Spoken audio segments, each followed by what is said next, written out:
दोस्तों नमस्कार। 4 पीएम गुजरात पर आप सभी का बहुत बहुत स्वागत है। मैं हूं आपका दोस्त मयूर जानी। दोस्तों इस कार्यक्रम में हम जो बात करने वाले हैं वो गुजरात से संबंधित है। गुजरात में आप सब जानते हैं कि वो अपने इंडस्ट्रियल रेवोल्यूशन के लिए भी बहुत जाना गया, अपने मिल्क रेवोल्यूशन के लिए भी बहुत जाना गया। और इंडस्ट्रीज में यहाँ हमारे यहाँ बहुत सारे वर्टिकल्स हैं। सिरेमिक इंडस्ट्री उसमें से एक है, डायमंड इंडस्ट्री उसमें से एक है, टेक्सटाइल इंडस्ट्री उसमें से एक है, और उसके साथ साथ फार्मास्यूटिकल्स जो है वो जो एक वर्टिकल है उसमें भी गुजरात की कंपनियों ने बहुत बड़ा नाम और काम किया। बात करना चाहता हूं मैं उस फार्मास्यूटिकल इंडस्ट्री की एक बहुत बड़ी कंपनी के मालिक की, जिसका नाम है केडिला। पहले वो कंपनी एक हुआ करती थी, उसके फिर दो हिस्से हो गए। पंकज पटेल वाली केडिला अलग हो गई और ये जो इंद्रवदन मोदी थे उनकी केडिला अलग हो गई। तो बात कर रहा हूं मैं जो इंद्रवदन मोदी साहब थे उनके केडिला के अभी के जो करता हरता समाहर्ता है राजीव मोदी, उनकी बात करने वाला हूं मैं आज।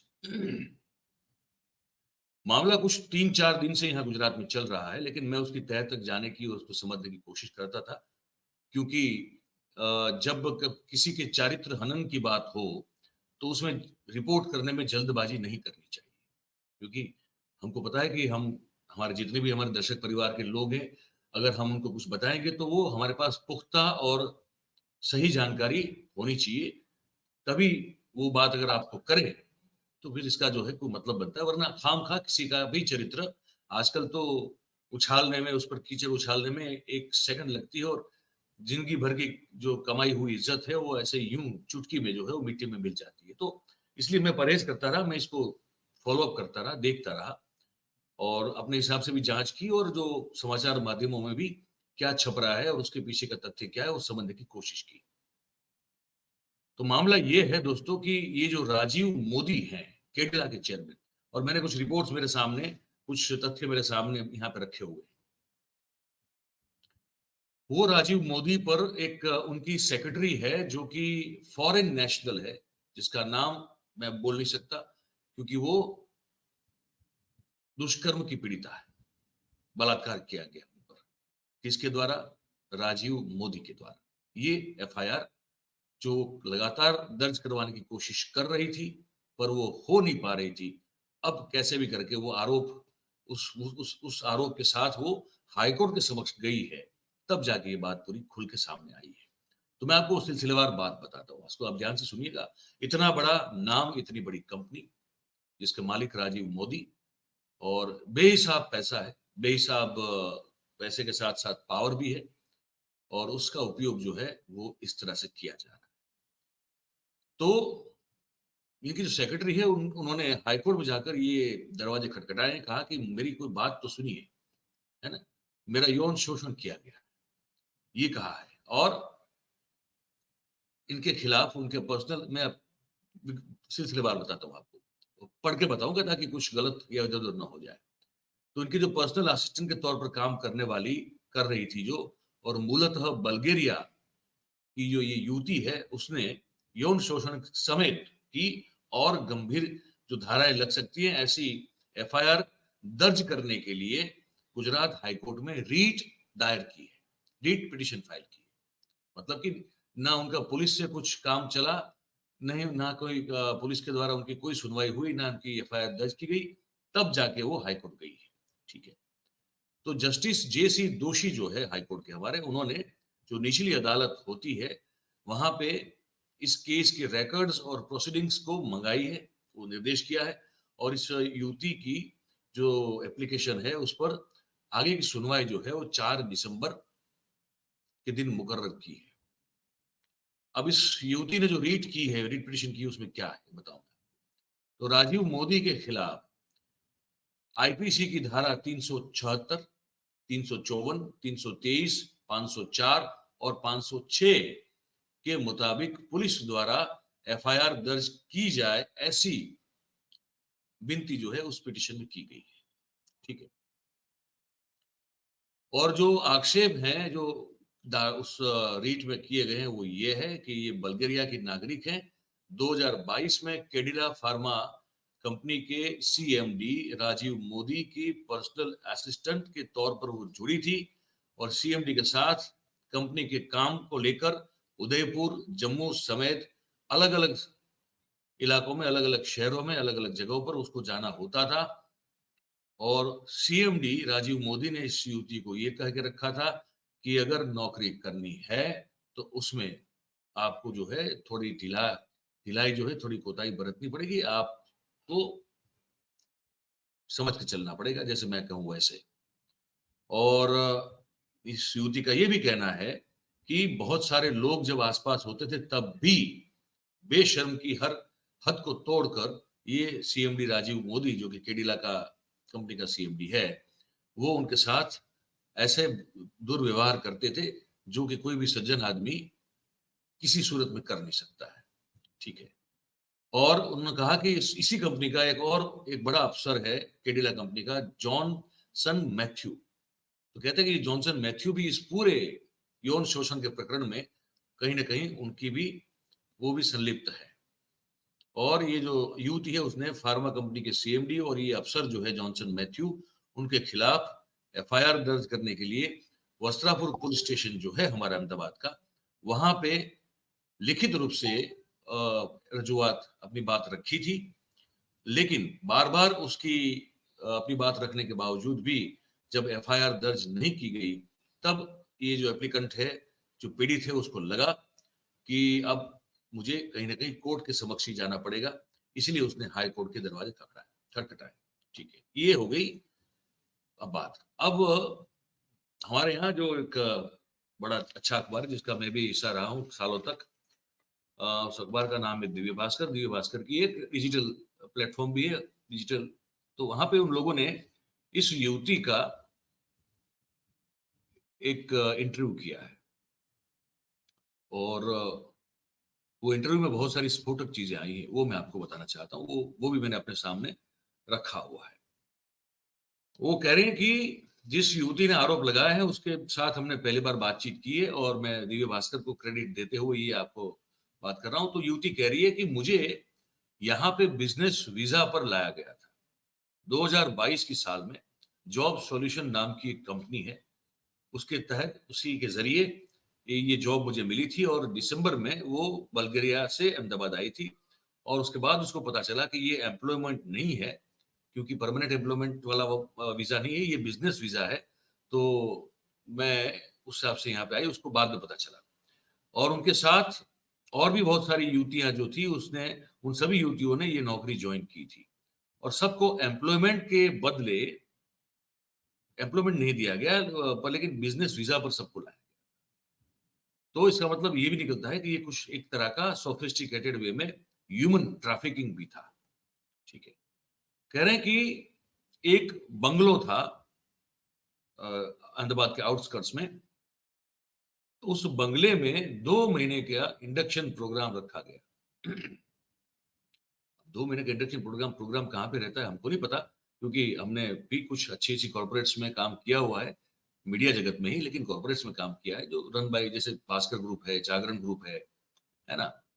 तो और भी बहुत अच्छे अच्छे कॉर्पोरेट्स हैं, पर वहां 2-2 महीने का इंडक्शन नहीं होता है। लेकिन यहाँ पे 2 महीने के इंडक्शन के लिए एक बंगले में रखा गया और राजीव मोदी जो है वो उसके बिल्कुल बगल वाले बंगले में रहते थे।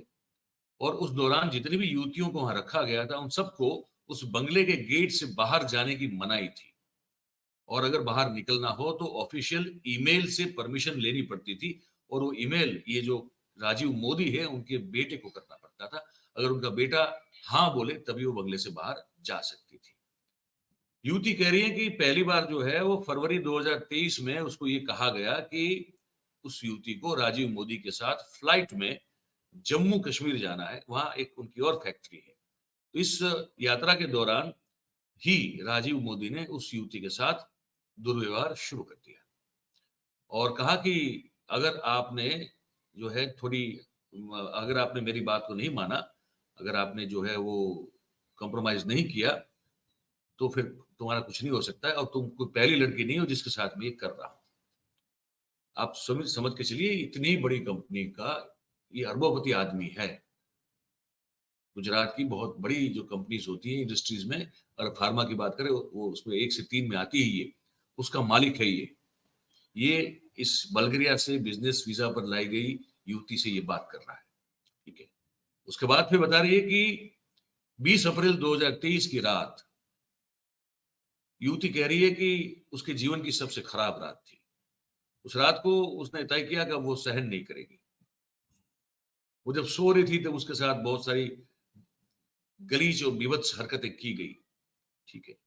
और वो अचानक उठ गई। उसको लगा कि मैं इस दुनिया में सबसे असुरक्षित हूँ, और वो कह रही कि राजीव मोदी जो है वो साइको आदमी है, वो नॉर्मल नहीं है। वो अंदर से टूट गई, वो स्तब्ध हो चुकी थी। उसको पता नहीं था कि वो तो फॉरेन नेशनल थी, यहाँ किसी को जानती नहीं थी। किसके पास जाएँ, किसको अपनी बात कहें, किसको अपनी व्यथा सुनाएँ और मदद माँगे, वो समझ नहीं पा रही थी। कहा कि उसको उस रात जो है वॉशरूम में जाने के लिए कहा गया। उसके बाद वो जो राजीव मोदी है उसके पीछे आ गया, और उस पर जो है उसके बाद सेक्सुअल अटैक किया गया। उसके बाद उसको गंदा टोवाल जो है, टॉवेल जो होता है, उसको धोने के लिए भी कहा गया, और उसको अपनी अपनी अय्याशी का माध्यम बनाने के लिए गलत कोरोना रिपोर्ट भी करवाया गया। एक रेडिशन अपोलो अपोलो होटल में किया गया, और फिर रेडिशन गिफ्ट सिटी जो है उसमें उसको शिफ्ट कर दिया गया, और वो गांधीनगर की होटल है और वहां पे उसको बंद कर कमरे में रख दिया गया। वो जैसे तैसे करके वहां से वो निकल के भाग गई, और वहां से फिर जो है वो FRRO, हमारे यहाँ एक जो एक इंस्टीट्यूट है वहां पे गई फरियाद की महिलाओं के लिए। तो कहा कि आप अहमदाबाद पुलिस कमिश्नर के पास जाइए। अहमदाबाद पुलिस कमिश्नर के पास जब गई, तो उस राजीव मोदी का लड़का जो है वो उसको मैसेज कर रहा है कि तू वापस आ जाओ, मैं सब ठीक करवा दूंगा। और पुलिस कमिश्नर की कचहरी से उसे वस्त्रापुर पुलिस स्टेशन भेजा गया। वहां पे वो लड़का जो है राजीव मोदी का, वो 10 एडवोकेट्स के साथ आया। मेरे साथ कोई नहीं था, ये लड़की कह रही है। और जब उसने, एक महिला एसीपी है, हेमाली जोशी नाम है उसका, जब उस महिला एसीपी को अपने ऊपर आए सब मैसेजेस जो है वो दिखाने की कोशिश की, तो उस महिला अफसर हेमाली जोशी ने कहा कि इसको ऐसे ही अंडर द टेबल निपटा दो, क्योंकि वो लोग बलात्कार की फरियाद को लेने के लिए तैयार नहीं थे। ये है ना गजब की बात। उसके बाद की बात बता रहा हूं आगे मैं। राजीव मोदी उनको कहा करता था कि शर्माओ मत, खुले मन के बनो, ठीक है। खुले मन के बनो, शर्माओ मत। और और भी बातें हैं जो जो जो इस युवती की जो वितत कथा है, उसकी कुछ हिस्से हैं जो मुझे लगता है कि मुझे आपको आप तक पहुंचाना तो चाहिए। तो और मैं और कहा, देखा ये पहली युवती नहीं है, मतलब ऐसे इससे पहले बहुत सारी जो युवती हैं उसके साथ ही वो इस तरह की सब ये हरकतें, यौन शोषण की हरकतें कर चुका है ये व्यक्ति जो है राजीव मोदी जिसका नाम है, ठीक है। और जब उसने राजीव मोदी के बेटे से ये बात कही, तो उसने कहा कि उसी के बेटे ने कहा कि आप पहले ऐसी नहीं है, और बहुत सारी ऐसी लड़कियों के साथ ये हमारे जो पिताश्री है वो करते रहते हैं, और आप अगर सवाल उनके खिलाफ उठाएंगी, उनका विरोध करेंगी, तो आपको पछताना पड़ेगा, ठीक है। कमिश्नर और पुलिस ने इन इस व्यक्ति के खिलाफ केस दर्ज दर्ज करने में कोई रुचि दिखाई नहीं, ठीक है। और वस्त्रापुर पुलिस स्टेशन में जो महिला एसीपी थी, उन्होंने गुस्से होके कुछ अलग अलग सवाल पूछे। ये जब मतलब उस सवाल से फिर जो त्रस्त होकर वो शायद वहां से चली जाए, यही इरादा था उनका। और उस समय युवतियों को ये कैडिला कंपनी के लिए हायर करने में जो सह आरोपी है जॉनसन मैथ्यू, वो 10 एडवोकेट के साथ वहां पे पहुंच गया। और फिर वहीं वस्त्रापुर पुलिस स्टेशन में कंपनी और एम्प्लॉय के बीच की जो बात है वो बताकर एक कोई एफिडेविट थी, उस पर जबरन जो है उसके सिग्नेचर ले लिए गए। युवती का आरोप है कि अहमदाबाद पुलिस ने आरोपी राजीव मोदी की मदद की, तरफदारी की, ठीक है। अब जो क्योंकि हाईकोर्ट में एप्लीकेशन हुई है तब जाके ये खुलासा हुआ है।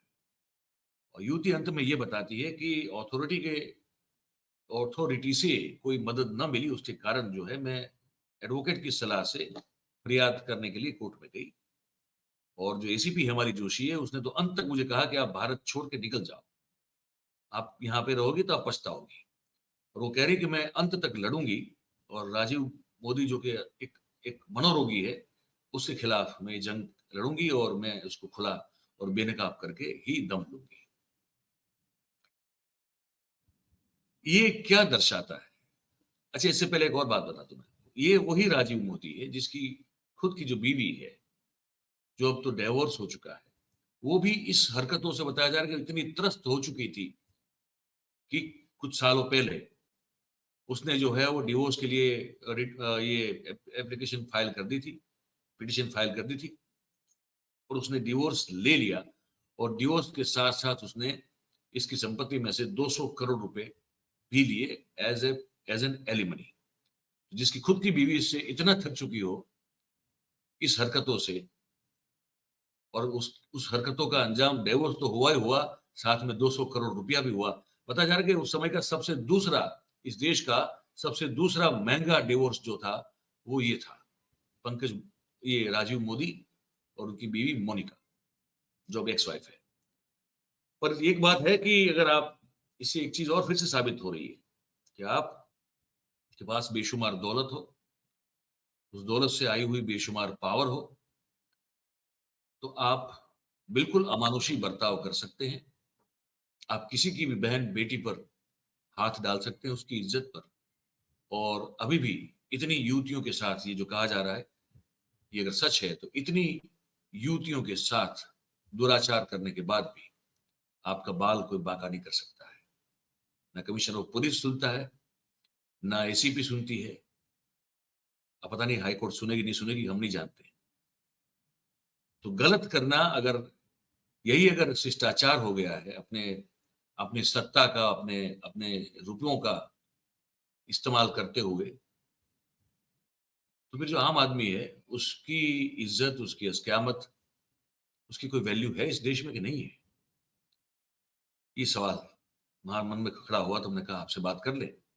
आप क्या सोचते हैं इसको लेकर, हमको बताइएगा।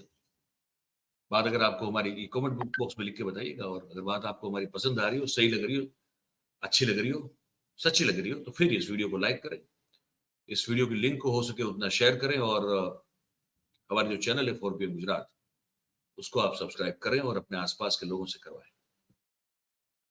बहुत बहुत धन्यवाद करते हैं आप सभी का, जो इस कार्यक्रम में हमारे साथ जुड़े हैं। Thank you very much. नमस्कार। पर सोचिएगा जरूर जो हमने कहा हो। नमस्कार।